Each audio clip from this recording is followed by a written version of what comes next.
none of these enemies of the state either liked or subscribed to Miniature Dork Universe. Heinrich, why did you not engage the like button? Hello everyone, here we are back at you from Nova Scotia, Canada. This time we're going to do another little conversion. This one's a bit easier than the last one with my Sturmgeschützes. This is going to be a Gaz AAA AA truck. Now there's a mouthful. It's got the quad Maxim AA mount on the truck bed. And we're going to fuse together the PSC Gaz AAA truck with the Peter Pig quad Maxim AA mount. So stay tuned and we'll get into this.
Stretch sprue, you're going to need a tea light candle or some kind of candle. I use these because they're nice and low profile, and you'll need a chunk of sprue from a kit.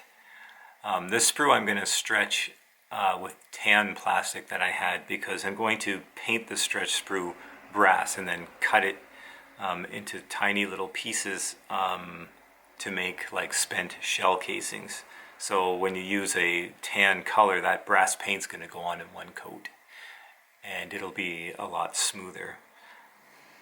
So you just spin it and make sure you spin it. Don't just leave it in one area. You got to spin it around the heat.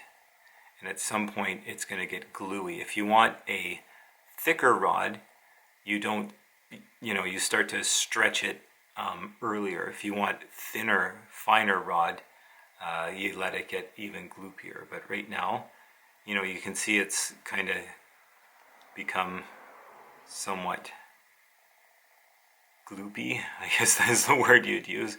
And then when it's like that, you just stretch it. Just like that. And try not to hold it right over the heat. So we'll show you the end. And it's just that easy. Just like that. Okay. To work with these tiny little pieces, I use Tamiya thin cement, and you just use, I'm going to see, hopefully you can see all this. Look. I try not to get my big dome in the picture here. You just use the brush to pick up the actual piece, and you use the brush to apply the piece to the plastic.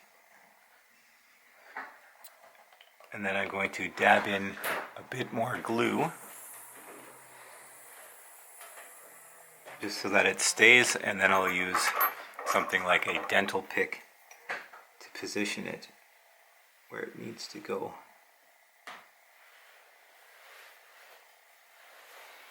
You might need to hit it with some more glue to get it just so, but at some point it will sit nice and strong. So I'm just going to do the one hinge here, just for demonstration's sake. Again, so I've glued all the hinges in place. They're very rough, but again, it's, in 15 millimeter, foot away from your face or more. It looks pretty legit. It's enough detail to imply all these hinges here. So yeah, there's 3 along the top one, and then these two on the main body, which is where the actual ammunition is, are sort of centered between the three on the top, which I'm assuming is full of maybe some kind of tool kit for the actual gun to keep it, or the 4 guns to keep them operational. And then there's 3 hinges at the very bottom. And on the real thing, this main door flips down, and then there's a rack with a bunch of ammo boxes for the Maxim machine guns. Yeah, so I haven't put the walls of the truck cab on yet, because we have to position the actual machine gun, and this was kind of a guess on my part, but I centered it right in the middle of the box. Just, there's not that much space there, so the crew would have needed room to move around to operate the gun, so I wanted to put that gun dead in the center. Again, I don't know if that's real or accurate, but that's how I did it. It makes sense, but maybe it's not the case. I don't know. That's just how I did it. So I'm finding the center and just marking an X, and then I will crazy glue the Peter Pig gun. Now in the pictures I saw, there's a tripod on it. On the picture that I saw, the leading foot is pointing towards the front of the truck. So in this case, the guns will be firing forward and off to the right. I'm going to post on the Peter Pig website where you buy these things, they have a really rough sketch of how to put this together. It's kind of funny. I actually like it because it's so rough. Yeah, I'll post that up so you can see how to put this thing together. It's pretty easy. There's only 4 parts. So this will glue on, and then I'll glue the sidewalls on for the cab. And also, if you want, on the Gaz trucks, these sidewalls sort of dropped down. For some reason that's not aligning. Maybe I have it backwards. But you can model them down too. You don't get the wood, you know, the detail of the individual wood planks, but you could probably just score that in if you wanted. That definitely gave the crew more room. But for me, for my purposes, I'm going to model them so that they're up. So the next step is to glue the grab handles on. So the big ammo locker had these 2 large sort of grab handles, I think, to lower it onto the truck bed here. I imagine that thing was pretty bloody heavy, but nevertheless, there was the 2 grab handles. So I made like a bending jig out of fairly thick plastic so that you can bend the grab handles to size so that they're consistent. And the way I do details like this is I always put the crazy glue on top of something, and instead of trying to directly place the glue onto the item that I'm going to glue, I just dip the glue or the item into a bead of glue, and that gives you a bit more control.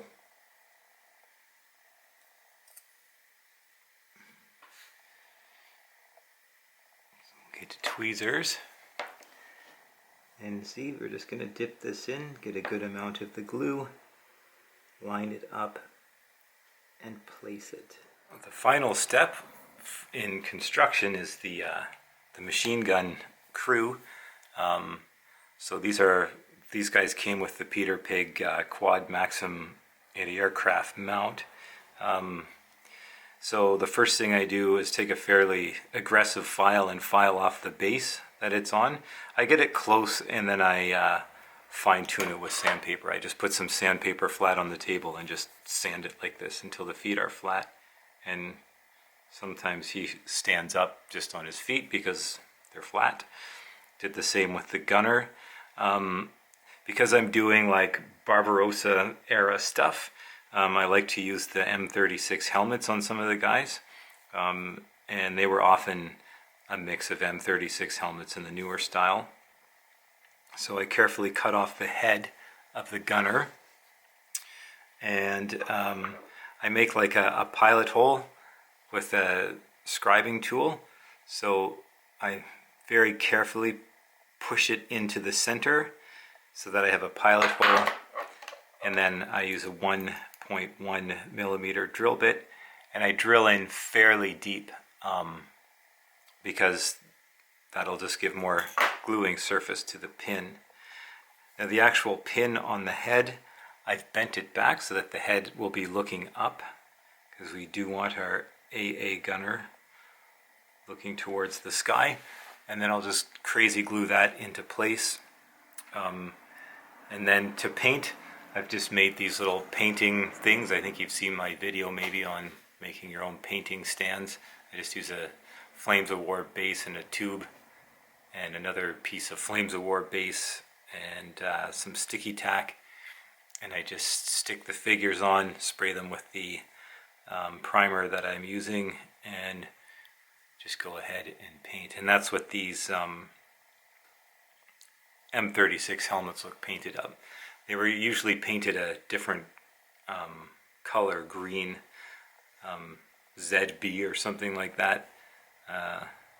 Often they had a stencil of the Russian star on the front, so I use tiny little decals for that. It's going out of focus.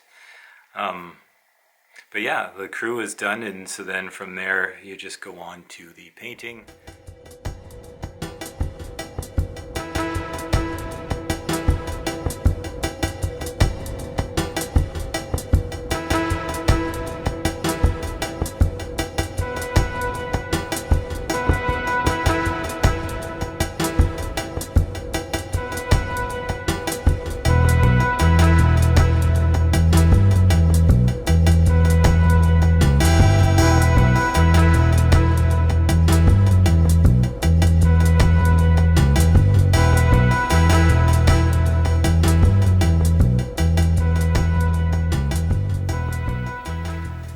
One of the last construction steps I do is actually when the model's actually painted, and I get to the stage where I put a gloss coat on to facilitate the decals and putting on the washes. I took my stretch sprue that I showed you earlier, and I painted it brass. Use a fairly good brass paint like this Vallejo stuff here, because some metallics are really thick and gummy. This stuff goes on nice and thin. I painted the sprue, and then I cut it down into these little tiny, like 1/32, I just held my ruler up to it and chopped out pieces that are 1/32 of an inch for my spent shell casings. And then, I'll show you how I go about this. I just take a bit of the glue onto the end of a dental pick.